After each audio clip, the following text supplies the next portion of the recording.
Dear students, Mary's physics ക്ലാസ്സിലേക്ക് ഏവർക്കും സ്വാഗതം. പവർ ട്രാൻസ്മിഷൻ ആൻഡ് ഡിസ്ട്രിബ്യൂഷനെ കുറിച്ചാണ് ഈ വീഡിയോയിൽ ഡിസ്കസ് ചെയ്യുന്നത്. ലാർജ് സ്കെയിലിൽ ഇലക്ട്രിസിറ്റി ജനറേറ്റ് ചെയ്യാൻ AC ജനറേറ്റേഴ്സ് ആണ് ഉപയോഗിക്കുന്നത്. AC ജനറേറ്റേഴ്സിൽ ആർമച്ചർ കോയിലോ ഫീൽഡ് മാഗ്നറ്റോ റൊട്ടേറ്റ് ചെയ്യുമ്പോൾ ആർമച്ചർ കോയിലുമായി ലിങ്ക് ചെയ്ത് കിടക്കുന്ന മാഗ്നറ്റിക് ഫ്ലക്സിന് ചേഞ്ച് ഉണ്ടാവുകയും കറന്റ് ജനറേറ്റ് ചെയ്യുകയും ചെയ്യും. ആർമച്ചർ കോയിൽ റൊട്ടേറ്റ് ചെയ്യിക്കുന്നതിന് പകരം ഫീൽഡ് മാഗ്നറ്റ്സ് ആണ് റൊട്ടേറ്റ് ചെയ്യിക്കുന്നത് എന്ന് AC ജനറേറ്റേഴ്സും DC ജനറേറ്റേഴ്സും പഠിച്ചപ്പോൾ നമ്മൾ മനസ്സിലാക്കി. ഫീൽഡ് മാഗ്നറ്റ്സ് റൊട്ടേറ്റ് ചെയ്യുക എന്ന് പറഞ്ഞാൽ മെക്കാനിക്കൽ എനർജിയാണ് അവിടെ. ആ മെക്കാനിക്കൽ എനർജി പ്രൊവൈഡ് ചെയ്യാൻ പല സോഴ്സസ് ഉണ്ട്. Water stored in dams, nuclear energy, petrol or diesel engines, solar energy, wind energy etcetera. ഈ എനർജികൾ ഏതെങ്കിലും ഉപയോഗിച്ച് ഫീൽഡ് മാഗ്നറ്റ്സ് റൊട്ടേറ്റ് ചെയ്യിക്കുന്നു. ഇലക്ട്രിസിറ്റി ലാർജ് സ്കെയിലിൽ ഡിസ്ട്രിബ്യൂഷന് വേണ്ടി ജനറേറ്റ് ചെയ്യുന്ന പ്ലേസസിന് പറയുന്ന പേരാണ് പവർ സ്റ്റേഷൻ. കേരളത്തില് പല പവർ സ്റ്റേഷൻസും ഉണ്ട്. ഇടുക്കിയിലെ മൂലമറ്റം, പള്ളിവാസൽ, ശബരിഗിരി, ഷോളയാർ, ബ്രഹ്മപുരം, കായംകുളം, ഇടമലയാർ മുതലായവ. നിങ്ങളുടെ ടെക്സ്റ്റില് page number 61 power transmission and distribution എന്ന ഹെഡിങ്ങിന്റെ ലാസ്റ്റ് ലൈനായിട്ട് how do we get mechanical energy for such generators എന്ന് ചോദിച്ചിട്ടുണ്ട്. രണ്ടെണ്ണം അവിടെ തന്നിട്ടുണ്ട്. Water stored in a dam, nuclear energy. അടുത്ത 2 പോയിന്റ്സ് ആയിട്ട് നിങ്ങൾക്ക് സോളാർ എനർജിയും വിൻഡ് എനർജിയും എഴുതാം. Write down the name of some power stations in Kerala. അവിടെ ഇടുക്കി, മൂലമറ്റം തന്നിട്ടുണ്ട്.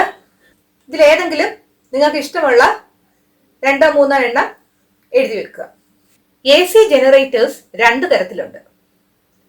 സിംഗിൾ ഫേസ് AC ജനറേറ്ററും 3 phase AC ജനറേറ്ററും.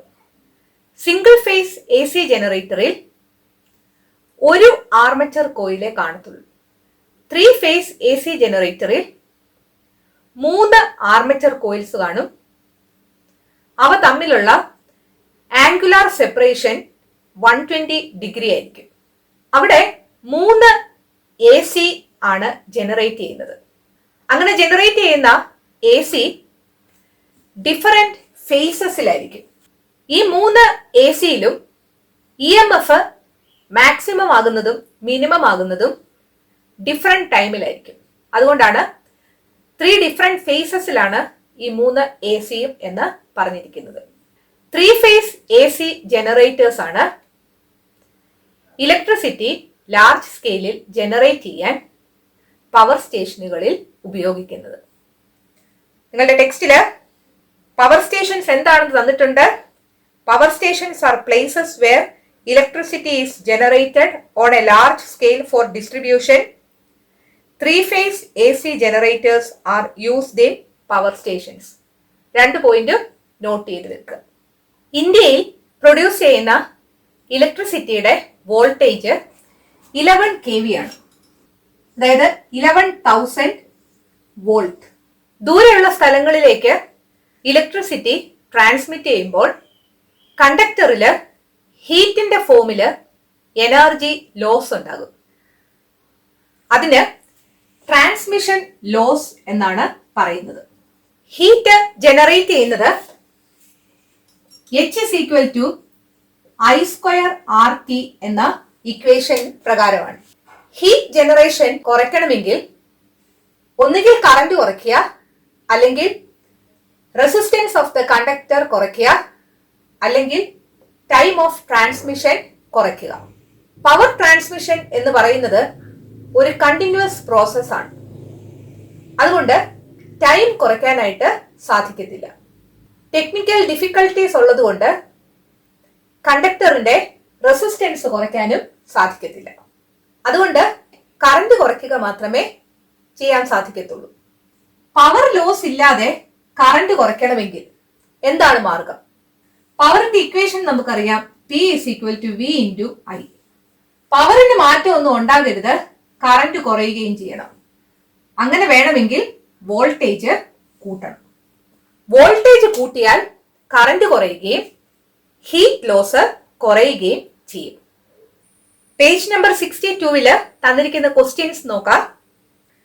What are the methods to reduce the heat generated? H is equal to I square RT എന്നാണ്. Heat generation കുറയ്ക്കണമെങ്കിൽ ഒന്നുകിൽ current കുറയ്ക്കുക, അല്ലെങ്കിൽ resistance കുറയ്ക്കുക, അല്ലെങ്കിൽ പവർ ട്രാൻസ്മിഷന്റെ ടൈം കുറയ്ക്കുക. Reduce current, reduce resistance of the conductor, reduce time of power transmission. അടുത്ത ക്വസ്റ്റ്യൻ നോക്കുക. If current is reduced to half, how much will be the reduction in heat? Current പകുതിയാക്കിയാൽ ഹീറ്റിൽ എന്തുമാത്രം കുറവുണ്ടാകും? H is equal to I square RT എന്നാണ്. I എന്നുള്ളത് I/2 ആക്കുക. പുതിയ ഹീറ്റ് ജനറേഷൻ നമുക്ക് H1 എന്ന് കൊടുക്കാം. ഐയുടെ സ്ഥാനത്ത് I/2 കൊടുക്കുക. I/2 the whole square into R into T. That is I square RT divided by 4 എന്ന് വരും. That is 1/4. I square RT എന്ന് പറഞ്ഞാൽ H ആണ്. H1 എന്ന് പറയുന്നത് 1/4 H ആകും. അതായത് 1/4 ആയിട്ട് കുറയും. അവിടെ 1/4 എന്ന് ആൻസർ ചെയ്യുക. അടുത്ത ക്വസ്റ്റ്യൻ നോക്കുക. If current is reduced to 1/10 times, how much will be the reduction in heat? Current 1/10 ആക്കുക. എന്ത് വ്യത്യാസം ഉണ്ടാകും എന്ന് നമുക്ക് നോക്കാം. H is equal to I square RT. Current 1/10 I ആക്കുക, അല്ലെങ്കിൽ I/10 ആയി, 10 പുതിയ ഹീറ്റിനെ നമുക്ക് H2 എന്ന് കൊടുക്കാം. ഐയുടെ സ്ഥാനത്ത് I/10 കൊടുക്കുക. I/10 the whole square into R into T. That is I square RT divided by 100 എന്ന് കിട്ടും. That is 1/100 of I square RT is H. So H2 എന്ന് പറയുന്നത് 1/100 of H കിട്ടും. അതായത് കറന്റ് 10 കുറച്ചാൽ ഹീറ്റ് ജനറേഷൻ 100 കുറയും. 1/100 times എന്നുള്ളതാണ് അവിടുത്തെ ആൻസർ. അടുത്ത ക്വസ്റ്റ്യൻ നോക്കുക. How can we reduce the current without change in power? Find out on the basis of the equation P is equal to V into I. Current കുറയ്ക്കാൻ എന്ത് ചെയ്യണം? P is equal to V into I എന്ന equation വെച്ച്. പവറിന് change ഒന്നും ഉണ്ടാകരുതെങ്കിൽ current കുറയ്ക്കാൻ voltage കൂട്ടണം. By increasing voltage എന്ന് ആൻസർ എഴുതുക. കറന്റ് കുറയ്ക്കാൻ വോൾട്ടേജ് കൂട്ടണം, എങ്കിൽ മാത്രമേ ഹീറ്റ് ലോസ് കുറയത്തുള്ളൂ എന്ന് നമ്മൾ മനസ്സിലാക്കി. പവർ സ്റ്റേഷനുകളിൽ 11 kVയിലുള്ള ഇലക്ട്രിസിറ്റിയാണ് ജനറേറ്റ് ചെയ്യുന്നത്. ആ വോൾട്ടേജ് പവർ സ്റ്റേഷനുകളിൽ വെച്ച് കൂട്ടുന്നു. എന്തിനു വേണ്ടിയാണ്? വോൾട്ടേജ് കൂട്ടിയാൽ കറന്റ് കുറയും, കറന്റ് കുറഞ്ഞാൽ ഹീറ്റ് ലോസ് കുറയും. പവർ ലോസ് ഉണ്ടാകാതെ വോൾട്ടേജ് കൂട്ടണമെങ്കിൽ സ്റ്റെപ്പ് അപ്പ് ട്രാൻസ്ഫോമർ ആണ് ഉപയോഗിക്കുന്നത്. പവർ സ്റ്റേഷനുകളിൽ ഉപയോഗിക്കുന്ന ട്രാൻസ്ഫോമർ സ്റ്റെപ്പ് അപ്പ് ട്രാൻസ്ഫോമർ ആണ്. 11 kVയിൽ ജനറേറ്റ് ചെയ്ത കറന്റ് 220 kV ആക്കി കൂട്ടുന്നു. അതിനുശേഷം 220 kVയിലുള്ള കറന്റ് സബ്സ്റ്റേഷൻസിലേക്ക് ട്രാൻസ്മിറ്റ് ചെയ്യുന്നു. പല സബ്സ്റ്റേഷൻസിലൂടെ കടന്നുപോയി കഴിയുമ്പോൾ 220 kVയിൽ കിടക്കുന്ന ഇലക്ട്രിസിറ്റി 11 kV ആയിട്ട് കുറയും. പവർ ലോസ് ഒന്നും ഉണ്ടാകാതെ വോൾട്ടേജ് കുറയണമെങ്കിൽ സ്റ്റെപ്പ് ഡൗൺ ട്രാൻസ്ഫോമേഴ്സ് ആണ് ഉപയോഗിക്കുന്നത്. അതിനുശേഷം നമ്മുടെ വീടുകളുടെയൊക്കെ സമീപത്തുള്ള ഡിസ്ട്രിബ്യൂഷൻ ട്രാൻസ്ഫോമറിലേക്കാണ് 11 kV ഇലക്ട്രിസിറ്റി വരുന്നത്. ഡിസ്ട്രിബ്യൂഷൻ ട്രാൻസ്ഫോമറിൽ വെച്ച് 11 kVയിലുള്ള ഇലക്ട്രിസിറ്റി 230 വോൾട്ടോ 400 വോൾട്ടോ ആയിട്ട് വീണ്ടും കുറയുന്നു. 230 വോൾട്ട് മതി ഹൗസ് ഹോൾഡ് പർപ്പസസിന്, വീട്ടിലെ ആവശ്യങ്ങൾക്ക്. ഇൻഡസ്ട്രിയൽ പർപ്പസസിന് 400 വോൾട്ട് ആണ് വേണ്ടിയത്. ഡിസ്ട്രിബ്യൂഷൻ ട്രാൻസ്ഫോമർ എന്ന് പറയുന്നതും ഏത് ട്രാൻസ്ഫോമർ ആയിരിക്കും? വോൾട്ടേജ് കുറയ്ക്കുകയാണ് ചെയ്തത്, അതുകൊണ്ട് സ്റ്റെപ്പ് ഡൗൺ ട്രാൻസ്ഫോമർ ആയിരിക്കും. ഡിസ്ട്രിബ്യൂഷൻ ട്രാൻസ്ഫോമറിൽ നിന്ന് 4 വയറുകളാണ് വരുന്നത്. 3 ഫേസ് ആയിരിക്കും, 1 ന്യൂട്രലും ആയിരിക്കും. 3 ഫേസസ് ആൻഡ് 1 ന്യൂട്രൽ. ഒരു ഫേസ് ലൈനിനും ഒരു ന്യൂട്രൽ ലൈനിനും ഇടയ്ക്കുള്ള പൊട്ടൻഷ്യൽ ഡിഫറൻസ് എന്ന് പറയുന്നത് 230 വോൾട്ട് ആയിരിക്കും. 2 ഫേസ് ലൈനുകളുടെ ഇടയ്ക്കുള്ള പൊട്ടൻഷ്യൽ ഡിഫറൻസ് എന്ന് പറയുന്നത് 400 വോൾട്ട് ആയിരിക്കും. ന്യൂട്രലിന്റെ പൊട്ടൻഷ്യൽ എന്ന് പറയുന്നത് 0 ആയിരിക്കും. പേജ് നമ്പർ 63 പറഞ്ഞിരിക്കുന്ന ക്വസ്റ്റ്യൻസ് നോക്കുക. What is the method to reduce the transmission loss? Transmission loss കുറയ്ക്കാൻ എന്താണ് ചെയ്യേണ്ടത്?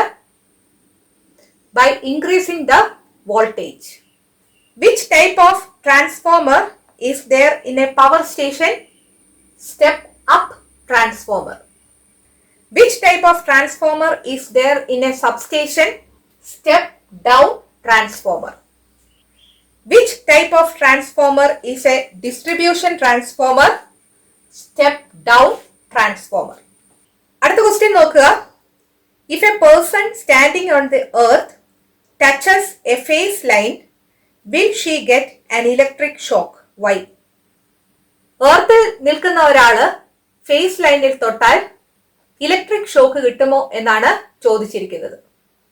ഫേസ് ലൈനും എർത്തും തമ്മിൽ പൊട്ടൻഷ്യൽ ഡിഫറൻസ് ഉള്ളതുകൊണ്ട് ഫേസ് ലൈനിൽ നിന്ന് ആ പേഴ്സണിലൂടെ എർത്തിലേക്ക് കറന്റ് ഫ്ലോ ഉണ്ടാകും. അതുകൊണ്ട് ആ വ്യക്തിക്ക് ഷോക്ക് കിട്ടും. ആൻസർ ബോർഡിൽ എഴുതാം. Since there is a potential difference between phase line and earth, current flows from the phase line to the earth through the person, so she will get an electric shock. Distribution ട്രാൻസ്ഫോമറിൽ നിന്ന് 4 lines ആണ് വരുന്നത് എന്ന് നമ്മൾ പറഞ്ഞു. 3 face ലൈനും ഒരു neutral ലൈനും. ഹൗസ് ഹോൾഡ് ഇലക്ട്രിഫിക്കേഷന് 3 ലൈൻസ് ആണ് വേണ്ടത്. ഫേസ് ലൈനും ന്യൂട്രൽ ലൈനും എർത്ത് ലൈനും. നിങ്ങളുടെ അടുത്ത ക്വസ്റ്റ്യൻ നോക്കുക. Which are the lines essential for household electrification? ഇവിടെ ആൻസർ എഴുതാം. Phase line, neutral line, earth line. Household ഇലക്ട്രിഫിക്കേഷന്റെ പിക്ചോറിയൽ റെപ്രസെന്റേഷൻ ആണ് ഫിഗർ 3.14 തന്നിരിക്കുന്നത്. അതിന്റെ ഒരു ബ്ലോക്ക് ഡയഗ്രാം ആണ് ഞാനിവിടെ വരച്ചിരിക്കുന്നത്. ഡിസ്ട്രിബ്യൂഷൻ ട്രാൻസ്ഫോമറിൽ 4 വയറുകളാണുള്ളത്. 3 ഫേസ് ലൈനും ഒരു ന്യൂട്രൽ ലൈനും. ഇത് വീട്ടിലെ ആവശ്യത്തിനുള്ള കണക്ഷൻ ആയതുകൊണ്ട് 230 വോൾട്ട് മതിയാകും. അതുകൊണ്ട് ഫേസ് ലൈനിൽ നിന്നും ന്യൂട്രൽ ലൈനിൽ നിന്നുമാണ് വീട്ടിലേക്ക് കണക്ഷൻ എടുത്തിരിക്കുന്നത്. ഇൻഡസ്ട്രിയൽ പർപ്പസസിനായിരുന്നെങ്കിൽ 2 ഫേസ് ലൈൻസിന്റെ ഇടയ്ക്ക് നിന്നായിരിക്കും എടുക്കുന്നത്. കാരണം 2 ഫേസ് ലൈൻസിന്റെ ഇടയ്ക്ക് എടുത്താലേ 400 വോൾട്ട് പൊട്ടൻഷ്യൽ ഡിഫറൻസ് കിട്ടത്തുള്ളൂ. ഈ ഫേസ് ലൈനും ന്യൂട്രൽ ലൈനും ആദ്യമായിട്ട് കണക്ട് ചെയ്യുന്നത് വീട്ടിലെ കിലോ വാട്ട് അവർ മീറ്ററിലേക്കാണ്, അല്ലെങ്കിൽ വാട്ട് അവർ മീറ്റർ എന്നും പറയും. എന്തുമാത്രം ഇലക്ട്രിക് കറന്റ് ആ വീട്ടിൽ ഉപയോഗിക്കുന്നു എന്നത് മെഷർ ചെയ്യുന്നത് വാട്ട് അവർ മീറ്ററിലാണ്. ഹൗസ് ഹോൾഡ് ഇലക്ട്രിഫിക്കേഷന് 3 ലൈൻസ് വേണം എന്ന് പറഞ്ഞു. ഡിസ്ട്രിബ്യൂഷൻ ട്രാൻസ്ഫോമറിൽ നിന്ന് ഫേസ് ലൈനും ന്യൂട്രൽ ലൈനുമേ വരുന്നുള്ളൂ എങ്കിലും കിലോ വാട്ട് അവർ മീറ്ററിൽ നിന്ന് 3ാമതൊരു ലൈനും കൂടെ വരുന്നുണ്ട്. അതാണ് earth line. Kilo watt hour metre കഴിഞ്ഞ് മെയിൻ ഫ്യൂസ് ആണ് കൊടുത്തിരിക്കുന്നത്. അതിനുശേഷം മെയിൻ സ്വിച്ച് കൊടുത്തിട്ടുണ്ട്. അതിനുശേഷം ELCBയും MCBയും കൊടുത്തിട്ടുണ്ട്. അത് സർക്യൂട്ട് ബ്രേക്കേഴ്സ് ആണ്. ELCBയും MCBയും കുറിച്ച് അടുത്ത സെക്ഷനിൽ നമുക്ക് പഠിക്കാനുണ്ട്. കറണ്ടിന് ലീക്കേജ് ഉണ്ടാവുകയോ അല്ലെങ്കിൽ എക്സസ് കറണ്ട് പ്രൊഡ്യൂസ് ചെയ്യുകയോ ചെയ്താൽ സർക്യൂട്ട് ബ്രേക്ക് ചെയ്യാനുള്ള ഡിവൈസസ് ആണ് ELCBയും MCBയും. അതിനുശേഷം സ്വിച്ച് ബോർഡ് കൊടുത്തിട്ടുണ്ട്. സ്വിച്ച് ബോർഡിൽ 3 പിൻ സോക്കറ്റ് കൊടുത്തിട്ടുണ്ട്. ആ 3 പിൻ സോക്കറ്റില് നിങ്ങൾക്ക് 3 ഹോൾസ് കാണാം. അത് 3 പിൻ പ്ലഗ് ഇൻസേർട്ട് ചെയ്യാനുള്ളതാണ്. ഒരെണ്ണം വലുതാണ്, ഇവിടെ രണ്ടറ്റത്തും 2 ചെറിയ പിൻ ഹോൾസും ഉണ്ട്. ആ വലിയ ടെർമിനലിലേക്കാണ് എർത്ത് ലൈൻ കണക്ട് ചെയ്തിരിക്കുന്നത്. ഒരു ടെർമിനലിലേക്ക് ന്യൂട്രൽ ലൈനും മറ്റേ ടെർമിനലിലേക്ക് ഫേസ് ലൈനും കണക്ട് ചെയ്തിട്ടുണ്ട്. ഇത്രയും കാര്യങ്ങൾ മനസ്സിൽ വെച്ചുകൊണ്ട് ടെക്സ്റ്റിൽ ചോദിച്ചിരിക്കുന്ന ക്വസ്റ്റ്യൻസ് നമുക്ക് ആൻസർ ചെയ്യാവോ നോക്കാം. പേജ് നമ്പർ 64 എടുക്കുക. ഒന്നാമത്തെ question, to which device is the electric line reaching our home connected first? നമ്മുടെ വീടുകളിൽ എത്തുന്ന ഇലക്ട്രിക് ലൈൻ ആദ്യമായിട്ട് കണക്ട് ചെയ്യുന്നത് എവിടെയാണ്? Kilo watt hour meter. ഒന്നുകിൽ വാട്ട് അവർ മീറ്റർ എന്ന് എഴുതുക, അല്ലെങ്കിൽ കിലോ വാട്ട് അവർ മീറ്റർ എന്ന് എഴുതുക. രണ്ടാമത്തെ ക്വസ്റ്റ്യൻ നോക്കുക. From where does the earth line start? Earth line start ചെയ്യുന്നത് എവിടെ നിന്നാണ്? കിലോ വാട്ട് അവർ മീറ്ററിൽ നിന്നാണ്. രണ്ടാമത്തതിന്റെ ആൻസറും kilo watt hour metre.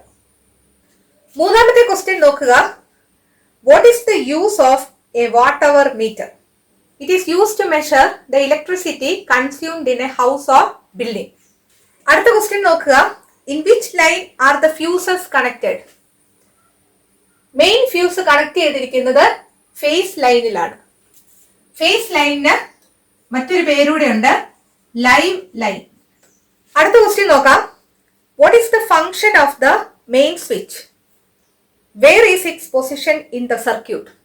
Main സ്വിച്ചിന്റെ ഫംഗ്ഷൻ എന്ന് പറയുന്നത് ഒരു വീട്ടിലോട്ടോ അല്ലെങ്കിൽ ഒരു ബിൽഡിങ്ങിലോട്ടോ ഉള്ള കറണ്ടിനെ കൺട്രോൾ ചെയ്യുക എന്നുള്ളതാണ്.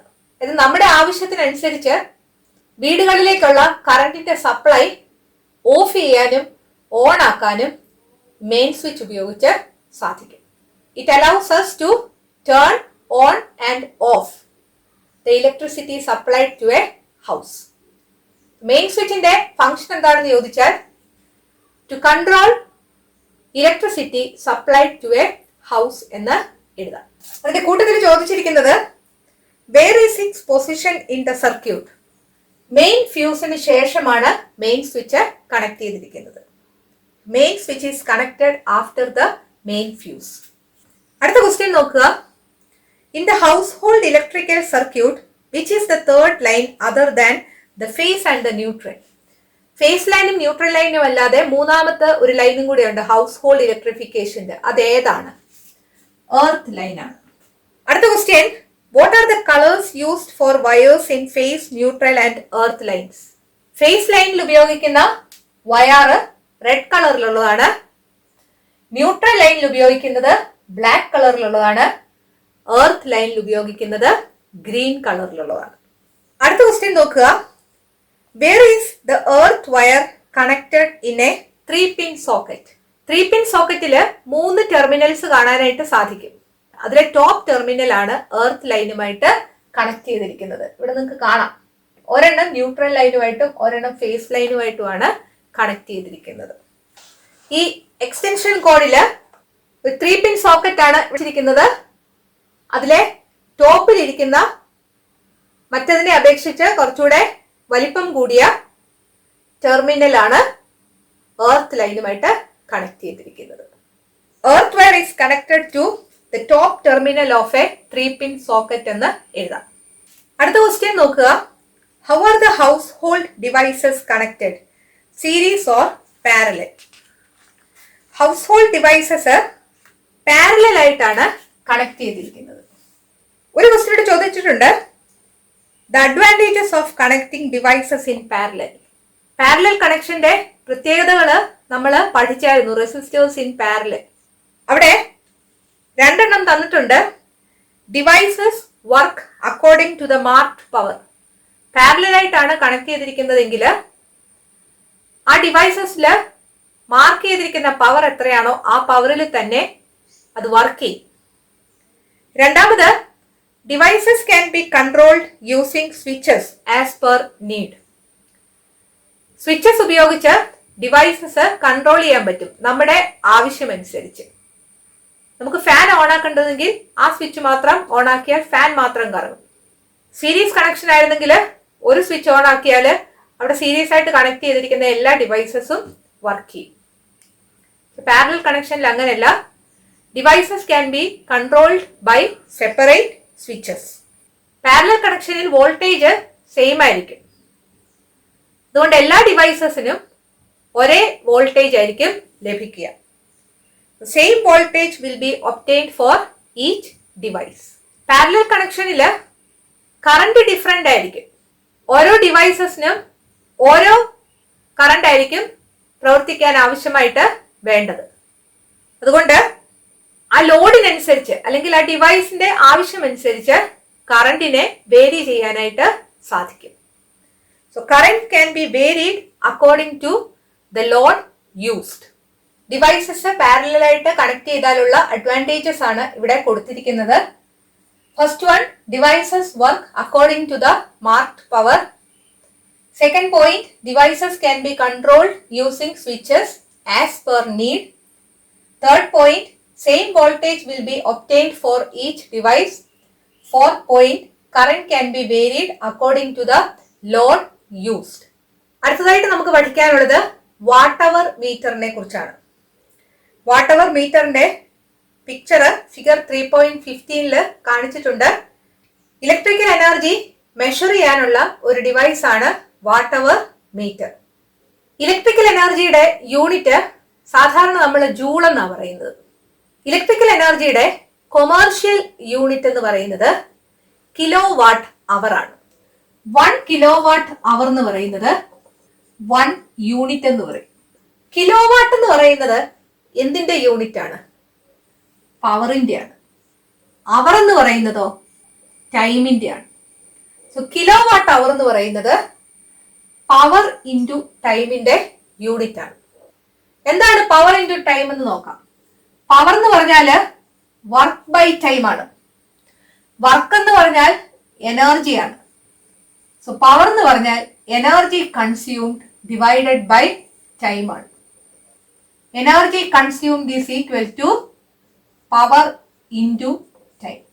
സോ ഇവിടെ പവർ ഇൻറ്റു ടൈം ചെയ്താൽ നമുക്ക് കിട്ടുന്നത് എനർജി കൺസ്യൂംഡ് ആണ്. പവർ എന്ന് പറയുന്നത് 1 കിലോ വാട്ട് ആണ്. ടൈം എന്ന് പറയുന്നത് 1 അവർ ആണ്. അങ്ങനെയെങ്കിൽ എനർജി കൺസ്യൂംഡ് എന്ന് പറയുന്നത് 1 into 1 that is 1 kilo what hour അല്ലെങ്കിൽ 1 യൂണിറ്റ് എന്ന് പറയും. അതായത് 1 കിലോ വാട്ട് അല്ലെങ്കിൽ 1000 വാട്ട് പവർ ഉള്ള ഒരു ഡിവൈസ് 1 അവർ പ്രവർത്തിപ്പിച്ചാൽ ആ ഡിവൈസ് യൂസ് ചെയ്യുന്ന കറണ്ട് എന്ന് പറയുന്നത് 1 യൂണിറ്റ് ആയിരിക്കും. ഒരു യൂണിറ്റ് കറണ്ട് ഉപയോഗിച്ച് 1000 വാട്ട്സ് പവർ ഉള്ള ഒരു ഡിവൈസിന് 1 മണിക്കൂർ പ്രവർത്തിക്കാനായിട്ട് സാധിക്കും. നിങ്ങളുടെ ടെക്സ്റ്റില് ബോക്സിൽ പറഞ്ഞിരിക്കുന്നത് നോക്കുക. The commercial unit of electrical energy is kilowatt hour. A device of power 1000 watt when used for 1 hour consumes 1 unit of electrical energy. Energy kilowatt അവറിൽ കണ്ടുപിടിക്കണമെങ്കിൽ പവർ കിലോവാട്ടിലായിരിക്കണം, ടൈം അവറിലായിരിക്കണം. So energy in kilowatt hour is equal to power in kilowatt hour into time in hours. Power വാട്ട്സിലാണ് തന്നിരിക്കുന്നതെങ്കിൽ kilo വാട്ട്സിലാക്കാൻ എന്ത് ചെയ്യണം? 1000 കൊണ്ട് ഡിവൈഡ് ചെയ്യണം. അതുപോലെ ടൈം അവേഴ്സിലും എടുക്കണം. അതുകൊണ്ട് നമുക്ക് ഈ ഇക്വേഷൻ ഈ രീതിയിൽ എഴുതാം. Power in watts into time in hours divided by 1000 ചെയ്താൽ energy in kilo watt hour കിട്ടും. Energy in kilowatt hour is equal to power in watts into time in hours divided by 1000. നിങ്ങളുടെ ടെക്സ്റ്റില് 2 problems വന്നിട്ടുണ്ട്. അത് നമുക്കൊന്ന് ചെയ്തു നോക്കാം. ഒന്നാമത്തെ question നോക്കുക. A grinder of power 750 watts. Power is equal to 750 watts. Work for 2 hours.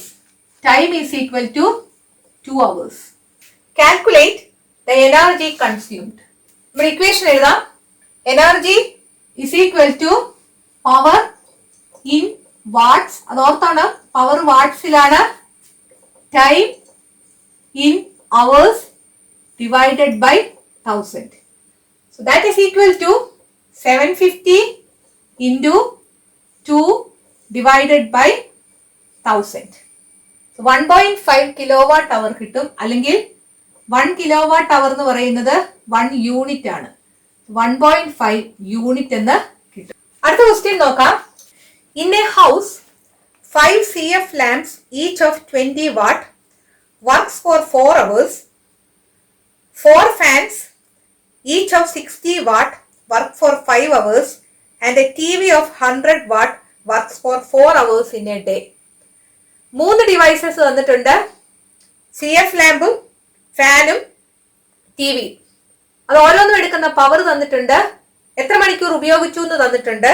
അതുപോലെ 5 CF lamp ഉണ്ട്, 4 ഫാൻ ഉണ്ട്, 1 TV ഉണ്ടെന്നും തന്നിട്ടുണ്ട്. ആകെ എന്തുമാത്രം ഇലക്ട്രിക്കൽ എനർജിയാണ് കൺസ്യൂം ചെയ്തത് എന്നാണ് ഇവിടെ കണ്ടുപിടിക്കേണ്ടത്. Power of 1 CF lamp 20 watts. Power of 5 CF lamps is equal to 20 into 5 ചെയ്താൽ മതി. ഒരെണ്ണത്തിന്റെ 20 വാട്ട് ആണെങ്കിൽ 5 എണ്ണത്തിൻ്റെത് 20 into 5 ആയിരിക്കും. അതായത് 100 watts. Time of working of CF lamps that is equal to 4 hours എന്നാണ് തന്നിരിക്കുന്നത്. Energy consumed by 5 CF lamps is equal to, നമ്മുടെ equation എഴുതാം, power in watts into time in hours divided by 1000. That is equal to total power എന്ന് പറയുന്നത് 100 ആണ്, time 4 ആണ്, divided by 1000. എത്ര കിട്ടും?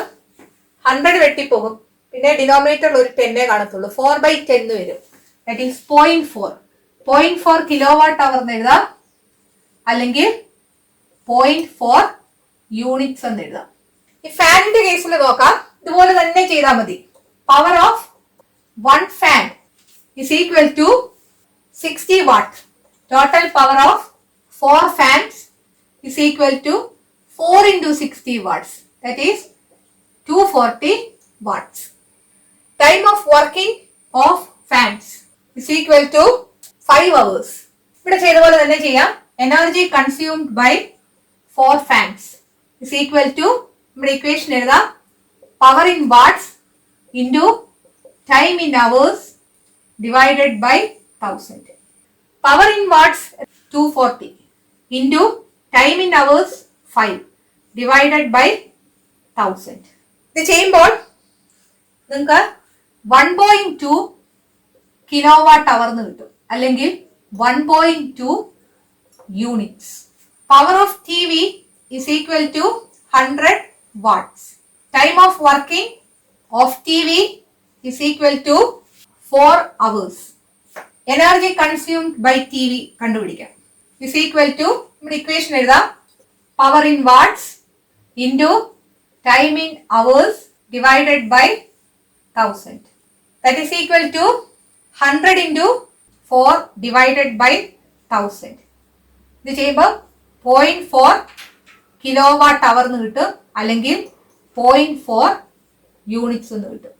ഇനി ടോട്ടൽ കണ്ടാൽ മതി. ടോട്ടൽ എനർജിയാണ് നമ്മളോട് ചോദിച്ചിരിക്കുന്നത്. What will be the daily consumption shown by the watt hour meter എന്നാണ്. So total energy consumed is equal to, ഈ 3 എണ്ണം കൂടെ കൂട്ടുക, 0.4 plus 1.2 plus 0.4 that is equal to 2 units എന്ന് കിട്ടും. ഇന്ന് പഠിപ്പിച്ചത് നിങ്ങൾക്ക് മനസ്സിലായി എന്ന് വിചാരിക്കുന്നു. ഈ വീഡിയോ നിങ്ങൾക്ക് ഇഷ്ടപ്പെട്ടെങ്കിൽ നിങ്ങളുടെ കൂട്ടുകാരോടും മേരീസ് ഫിസിക്സ് ക്ലാസ്സിനെ കുറിച്ച് പറയണം. ഈ ചാനൽ സബ്സ്ക്രൈബ് ചെയ്യാൻ മറക്കരുത്. അടുത്ത വീഡിയോയിൽ വീണ്ടും കാണാം. Thank you.